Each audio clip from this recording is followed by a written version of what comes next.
할렐루야. 잘 오셨습니다. 하나님의 여러분 사랑하십니다. 그 마음을 받으시고 앞뒤 좌우가 서로 인사하겠습니다. 축복합니다. 환영합니다. 또 말씀의 은혜 받기를 원합니다. 예수님의 제자들은 예수님의 부르심을 받고 모든 것을 내려놓고 예수님을 따라다녔습니다. 3년에 걸쳐 예수님의 말씀을 배웠습니다. 예수님의 말씀은 그들이 알고 있는 동일한 율법의 말씀이었으나 그들은 율법이 자신들을 올가매거나 또 두려운 말씀이라고 생각했는데 예수님을 통해 들은 말씀은 아버지 하나님의 사랑의 말씀이었습니다.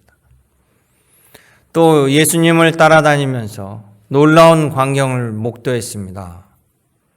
병든 자가 치료받고 심지어 죽은 자가 다시 살아나는 전무후무한 하나님의 능력을 보았습니다. 제자들은 예수님을 통해서 권능을 보았고요.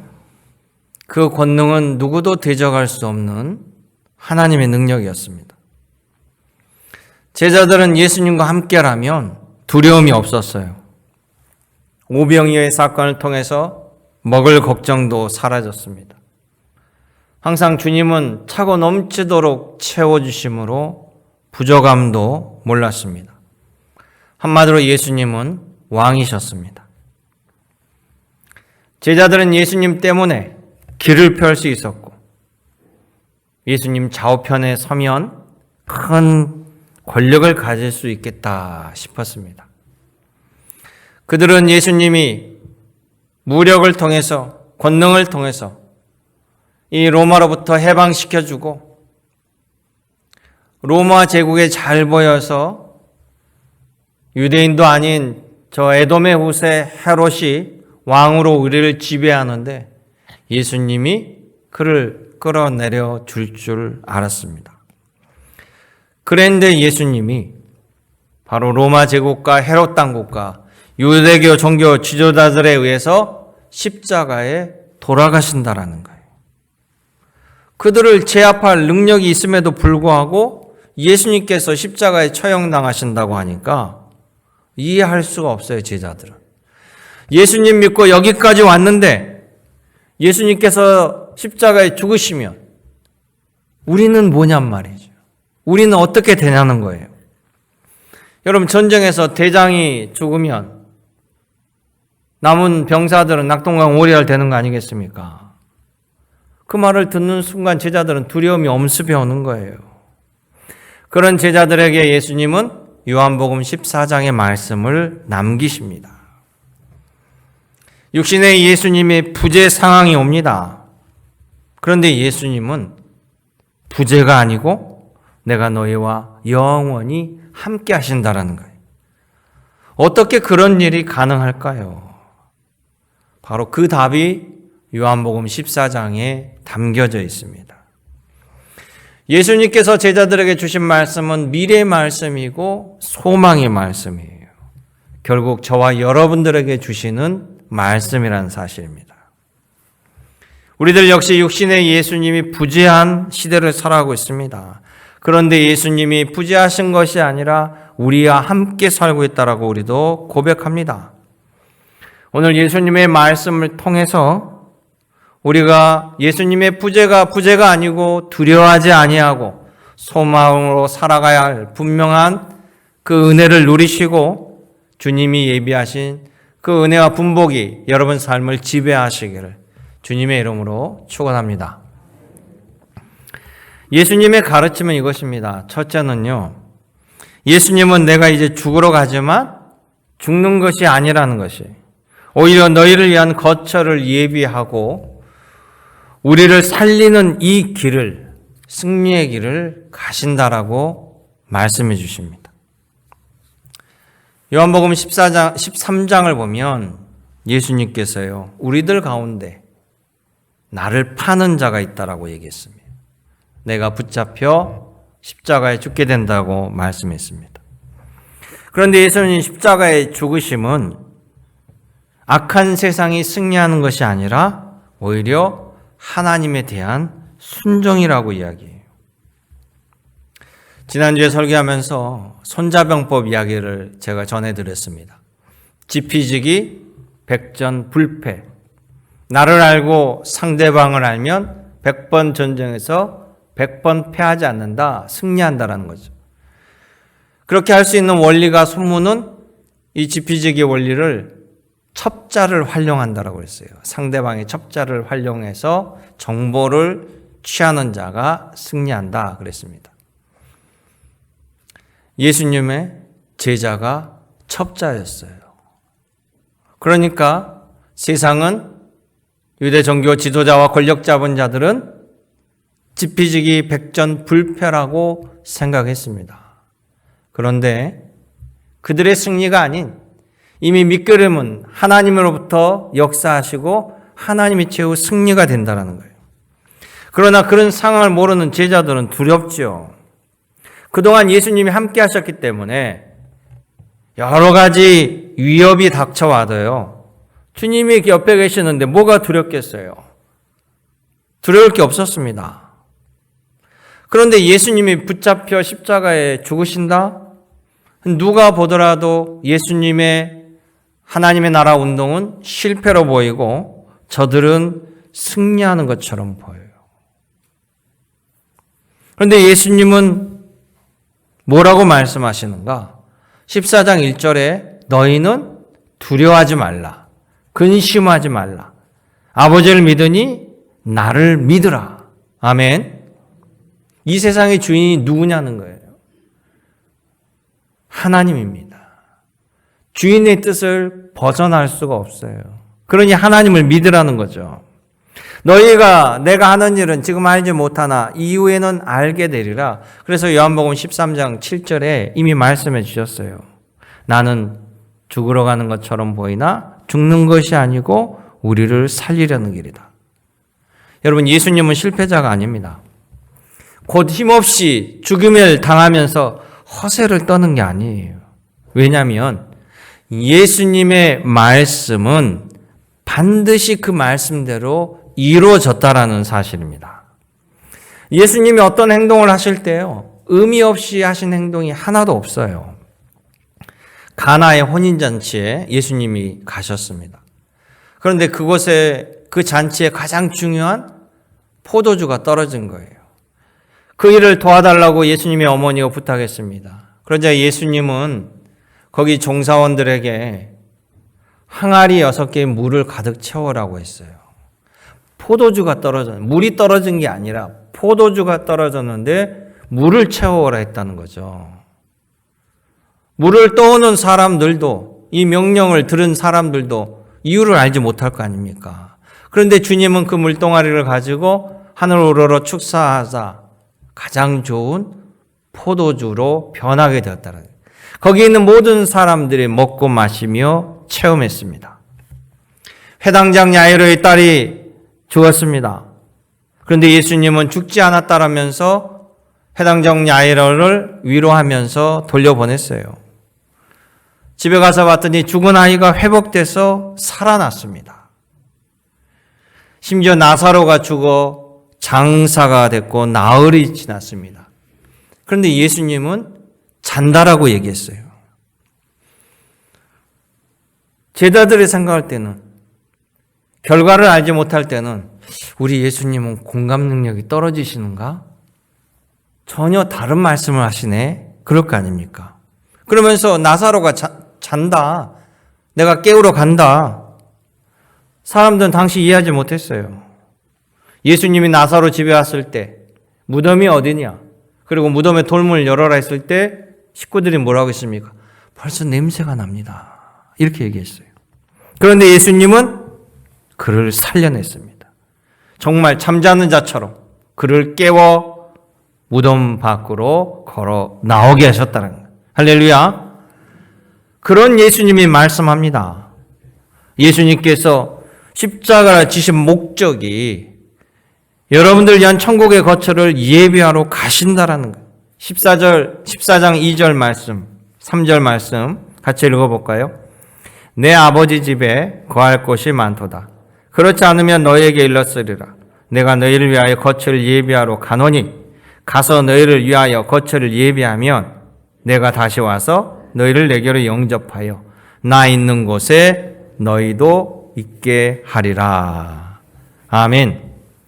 자, 이 말이 놀라운 말인데 죽을 사람의 말이 아니에요.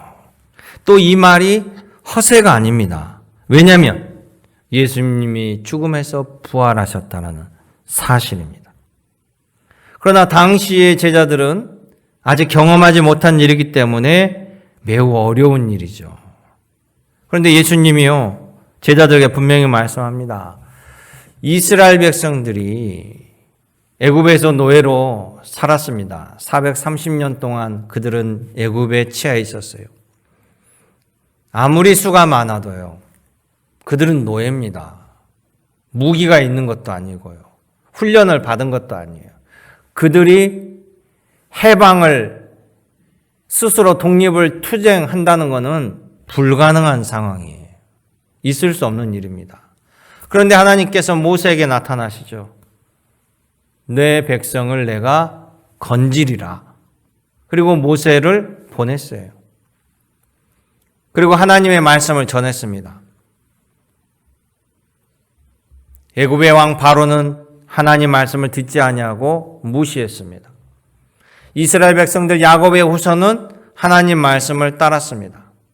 마지막 10번째 재앙 때, 죽음의 사자가 닥칠 때 하나님의 말씀을 듣지 않고 믿지 않았던 애굽의 장자들은 다 죽어나갔습니다. 그러나 야곱의 가족들은 하나님의 말씀을 따라서 어린 양을 잡아 문설주에 바름으로, 그들이 문설주에 어린 양의 피를 발랐다는 것은 그들의 믿음의 행동이에요. 믿음의 결과입니다. 그것을 통해서 이스라엘 백성들은 출애굽, 애굽을 탈출할 수 있었던 거죠. 양이 죽어나가는 그 희생을 통해서 이스라엘 백성들의 장자는 모두 건짐을 받고 새로 하나님께서 예비한 젖과 꿀이 흐르는 땅으로 갈 수 있었다라는 거예요. 마찬가지로 예수 그리스도의 십자가의 보혈이 바로 우리가 살아나는 구원의 이유가 되는 것이죠. 그러니까 예수님의 부재가 두려운 이유가 아닌 것은 바로 예수님 때문에, 바로 그 사건 때문에 우리가 은혜를 입고 아버지 하나님의 집에 거하는 영광을 입게 되는 겁니다. 사랑하는 성도 여러분, 예수님의 제자들은요, 세상을 두려워하면 지는 겁니다. 예수님을 믿지 못하면 지는 거예요. 가룟 유다가 스승 예수님을 팔아보는 이유가 뭘까요? 예수님에 대한 믿음이 없었던 거예요. 그러니까 두려워한 겁니다. 그는 승리자 편에 선다라고 했기 때문에 예수님을 팔아버린 거예요. 예수님은 십자가에서 죽으심으로 실패자처럼 보였지만 사망 권세 이기시고 승리자가 되어 돌아오셨고요. 가룟 유다는 파멸의 길로 갔습니다. 예수 안에 있는 우리가 두려워하지 말아야 할 이유가 이것이.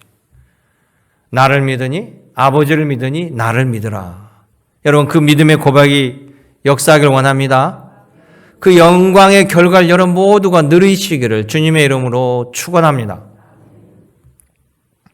두 번째는, 그러면 예수님께서 우리를 위해서 준비한 구원 영생의 은혜를 누릴 수 있는 방법이 뭐냐는 거죠.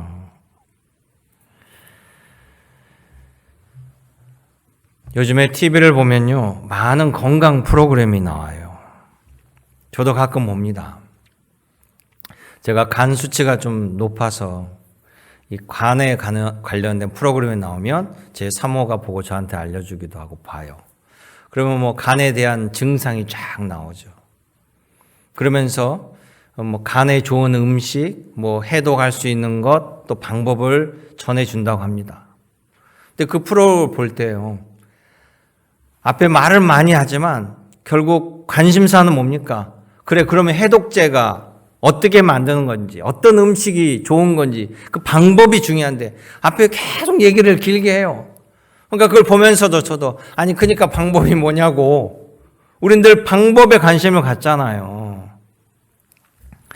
그래서 뭐 어떤 야채가 좋습니다. 뭘 해가지고 만들어 또 드시죠. 또 뭐 운동을 하죠. 그러면 거기에 따라 합니다. 본문의 제자들도요, 예수님이 준비하신 그 은혜, 그것을 누릴 수 있는 방법이 뭐냐는 거예요. 그걸 묻습니다. 5절에 보면 제자 도마가 묻죠.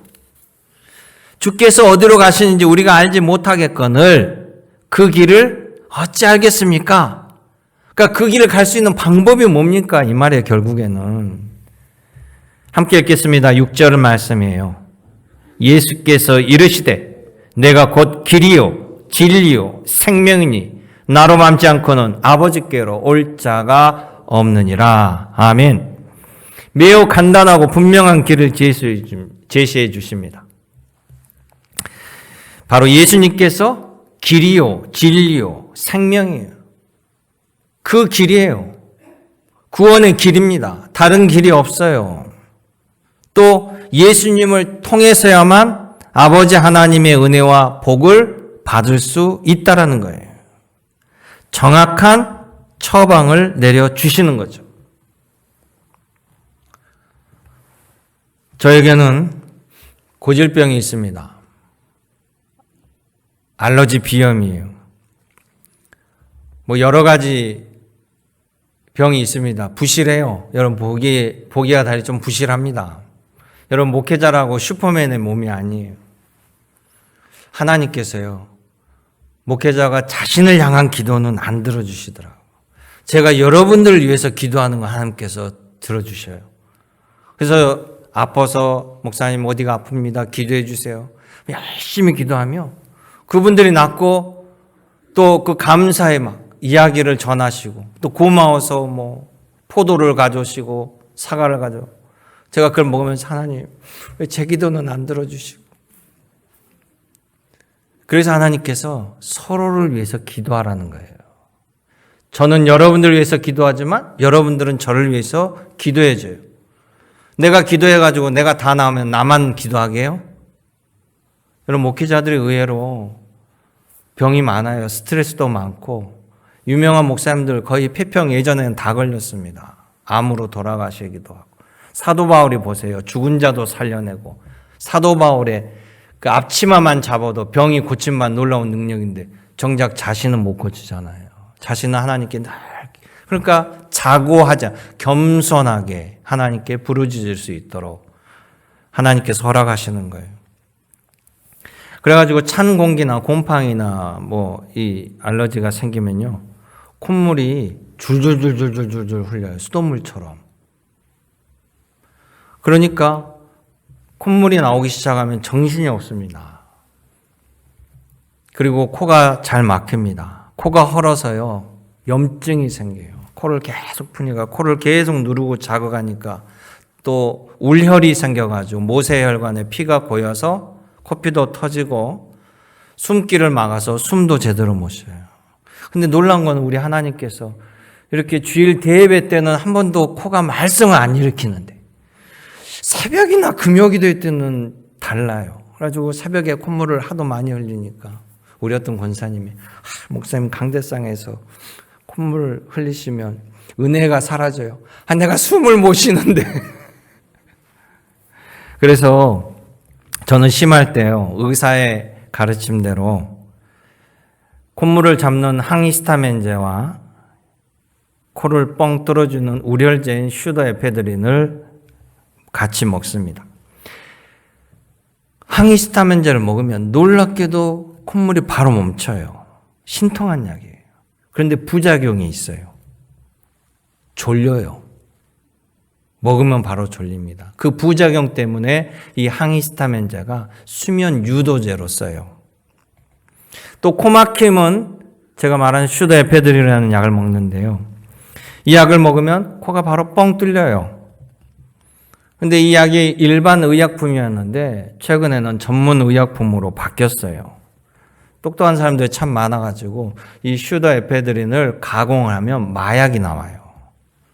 그러니까 그 감기약으로 사서 마약을 제조하는 거예요. 정부가 강화했습니다.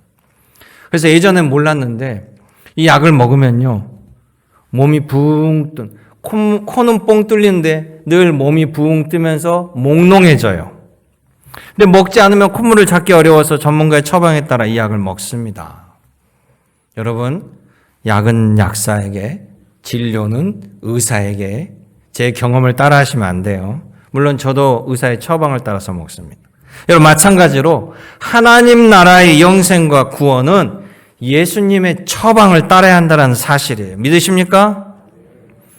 본문 10절, 11절 말씀 보세요. 예수님께서 말씀하시기를 내가 너에게 이르는 말은 스스로 하는 것이 아니라 아버지께서 내 안에 계셔서 그의 일을 하시는 것이니라.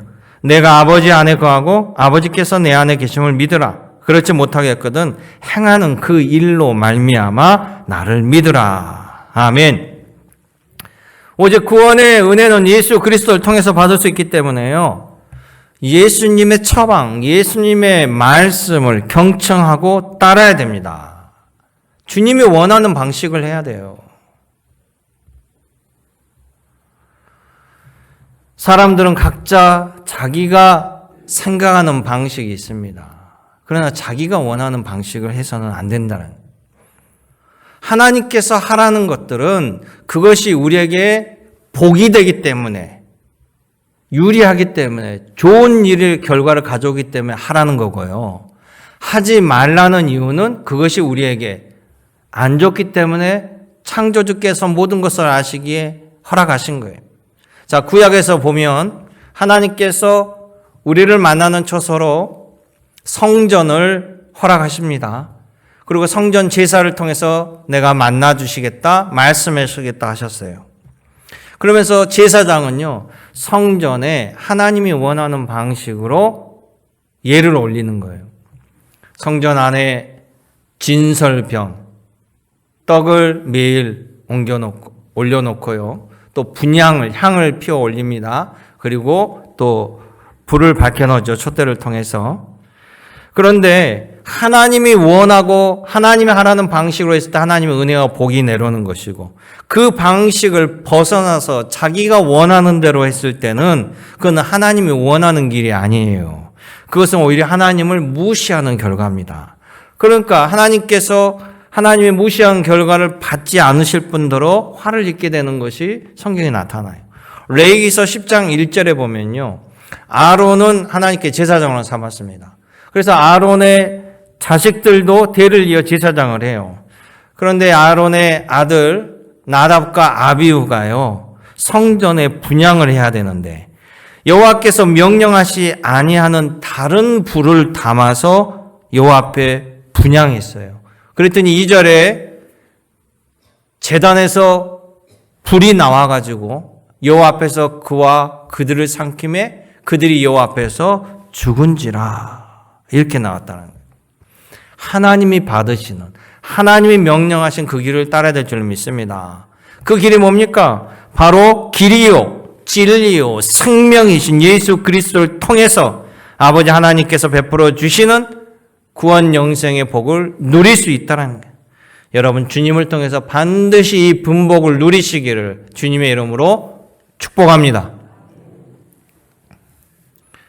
마지막 세 번째, 그러면 육신의 예수님 부재 이후에 우리는 어떻게 살아가야 되는가? 주님 다시 오실 때까지 우리는 어떻게 이 땅에서 살아가야 되는가?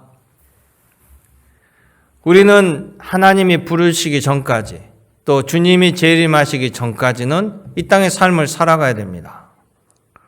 예수님은 제자들에게 내가 다시 살아오리라 말씀하셨는데요. 이 말씀에는 두 가지 의미를 동시에 포함하고 있습니다. 한 가지는 십자가에 죽으신 이후에 3일 만에 내가 육신으로 부활하리라, 이 말씀과 제자들은 그때는 알지 못했지만 부활 승천 이후에 내가 재림으로 다시 오리라, 이런 말씀이에요. 그러니까 주님의 오시는 그 사이의 간격이 우리들의 삶입니다. 예수님은 분명히 말씀대로 3일 만에 부활하셨어요. 육신으로 부활하셨기 때문에 제자들과 함께 음식을 드시고 40일 동안 동고동락하셨어요. 그런데 예수님은 승천하셔요. 그러면 육신으로 예수님을 다시금 볼 수가 없잖아요. 예수님의 부재를 느낄 수 있습니다. 그럼 예수님이 다시 오실 때까지 그 공백 기간 우리들은 어떻게 예수님을 인내하며 기다리며 살아가야 된다는 것인가? 우리가 어떻게 믿음을 지키냐는 거죠. 내 옆에서 함께 하시면서 나에게 늘 우리가 잘못된 길로 갈 때 말씀해 주시고 꾸짖어 주시고 가르쳐 주시고 이끌어 주시면 우리가 덜 실족하는데, 보이지 않고 나 혼자만 있는데 그 길을 가려면 사람들이 지치고 게을러지고 또 인내하지 못하는 경우가 너무 많아요. 그래서 예수님은 다 조치를 취해 놓으셨어요. 그것이 바로 내가 보혜사 성령을 보내리라, 이 말씀이에요. 예수님이 안 계신 것 같아도 보혜사 성령을 통해서 결국 우리와 함께 하신다는 거예요. 16절의 말씀입니다. 내가 아버지께 구하겠으니 그가 또 다른 보혜사를 너에게 주사 영원토록 너희와 함께 있게 하시리라. 보혜사 성령님이 오신다. 여러분, 성령님은요, 하나님의 영과 동시에 예수님의 영이십니다. 우리가 성부, 성자, 성령, 하나님, 삼위일체 하나님을 얘기할 때 성부 하나님과 성자 예수님과 성령의 하나님이 서로 분리될 수 없는 한 하나님이라는 사실이에요. 그러니까 그 성령님은 또한 임무와 역할이 있어요. 진리의 영이셔요. 그 뭡니까? 진실의 길로 우리를 한치의 틀림없이 인도한다라는 거예요. 그분이 우리를 이끌어 주셔요. 믿지 않는 자들에게는 성령도 알지 못하지만 성령도 받지 못해요. 오늘 14절 말씀에 14장에 들어 있습니다. 그러나 하나님의 자녀인 여러분들은 성령께서 다 아시고 바로 우리 안에 거하신다는 거예요. 내가 아버지 안에, 아버지가 내 안에 계신 것처럼 우리도 주님 안에, 주님이 내 안에 계시다라는 사실을 여러분 기억하시길 원합니다. 그러게 26절에 그러죠. 성령이 믿는 자들 안에 역사할 때 우리 심령 안에서 주님의 말씀을 기억나게 하시고 이끌어 주신다라는 사실이에요. 결국 예수님이 눈에 보이지 않는 것 같지만 우리와 함께 하신다라는 사실입니다. 여러분 믿으십니까? 그러기에 우리가 성령님을 의지하며 이 땅을 살아갈 때요, 주님이 준비하신 영생 구원의 은혜를 반드시 누릴 수 있다라는 거예요. 두 번째는, 첫 번째는 성령이 우리와 함께 하신 것, 두 번째는 우리가 이 땅에서 주님의 계명을 따라 살아야 된다는 거예요. 주님의 계명을 산다는 것은 바로 하나님의 뜻대로 산다는 말입니다. 여러분, 믿음과 행함은요, 분리할 수가 없어요. 14장 21절의 말씀 보시죠. 나의 계명을 지키는 자라야 나를 사랑하는 자니 나를 사랑하는 자는 내 아버지께 사랑을 받을 것이요 나도 그를 사랑하여 그에게 나를 나타내리라. 아멘. 이 말은 뭡니까? 나의 계명을 지키는 자, 신앙의 삶이 중요하다는 거예요. 여러분, 주님을 믿는다는 것은요, 행함이 있는 믿음입니다. 신앙인들의 행동이 나타나지 아니하면 그것은 믿음이 있는 자라고 말할 수 없어요. 이 부분 예수님이 분명하게 말씀하셨습니다. 마태복음 7장 21절에 뭐라고 얘기하시냐면요. 나더러 주여 주여 하는 자마다 다 천국에 들어갈 것이 아니요 다만 하늘에 계신 내 아버지 뜻대로 행하는 자라야 들어가리라. 이 말씀을 기억하시기 바라요. 여러분, 누구나 주여 주여 부를 수는 있지만 중요한 것은 하나님 아버지의 뜻대로 행하는 자, 신앙의 행실입니다. 신앙의 행동입니다. 신앙의 열매가 나타나야만 그 믿음이 있다라는 것을 증명할 수 있는 거예요. 지금 내가 읽어드린 마태복음 21장 이 말씀 바로 전에 뭐라고 얘기했냐면요. 좋은 나무가 나쁜 열매를 맺을 수 없고 못된 나무가 아름다운 열매를 맺을 수 없다라는. 그러므로 우리는 열매로 평가하시겠다. 열매로 아신다. 마태복음 7장 24절에 누구든지 나의 이 말을 듣고 행하는 자는 그 집을 반석 위에 세운 지혜로운 사람이다. 주님의 말씀이에요. 여러분, 좋은 무화과 나무는 반드시 좋은 무화과 열매를 맺습니다. 예수님께서도 열매 맺지 못한 무화과를 저주하시는 부분을 우리는 복음서에서 볼 수 있어요. 즉, 여러분 모두가 이 땅에서 살아가는 동안 바로 이런 행함을 이루는 예수 그리스도의 제자가 되시기를 간절히 당부드립니다. 예수님의 제자들은요, 처음에 십자가 예수님이 죽으셨을 때 처음으로 예수님의 부재 상황에 맞닥뜨리니까 다 도망가 버렸어요. 다 벌벌 떨면서요. 그런데 예수님이 살아오셨습니다.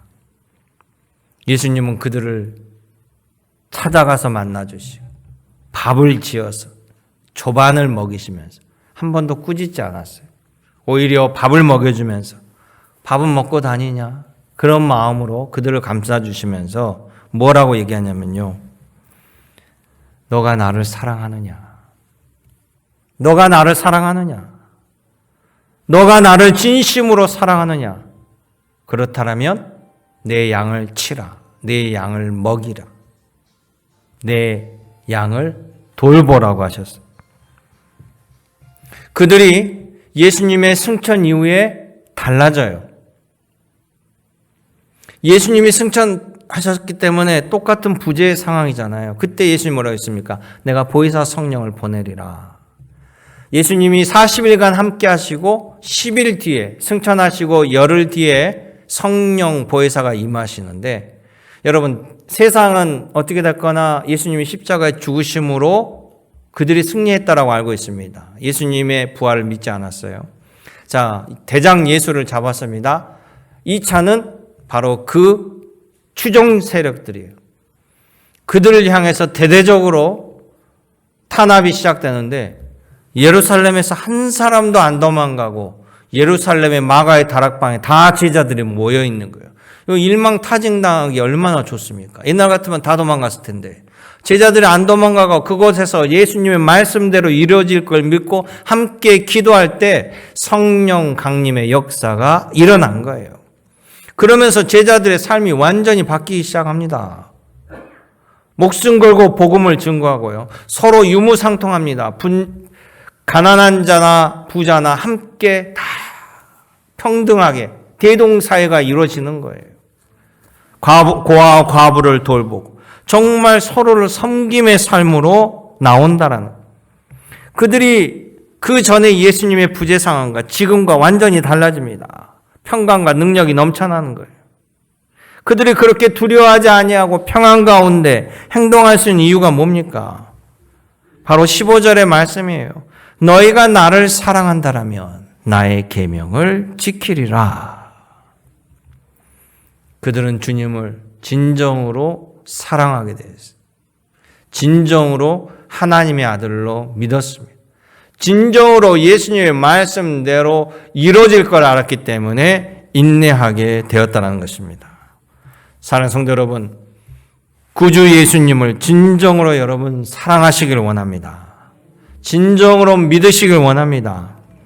예수님께서 가르쳐 주신 길과 진리를 모두가 순종함으로 주님이 예비하신 모든 은혜들을 기쁨으로 누리는 우리 믿음의 권석이 되시기를 주님의 이름으로 축원합니다. 기도하겠습니다. 참 좋으신 아버지 하나님, 오늘도 살아계셔서 우리에게 말씀하여 주심을 믿습니다. 오늘도 성령께서 우리 삶을 주관하시고 위로하여 주시옵시고 어려움 속에 보호하여 주시고 지켜 주시옵시고 소망의 길로 진리의 길로 예수 그리스도의 진리와 생명의 길로 온전히 인도하여 주실 때 우리가 순종의 열매를 맺게 하여 주시옵소서. 언제나 함께 하신 우리 구주 예수님의 이름으로 기도드리옵나이다. 아멘.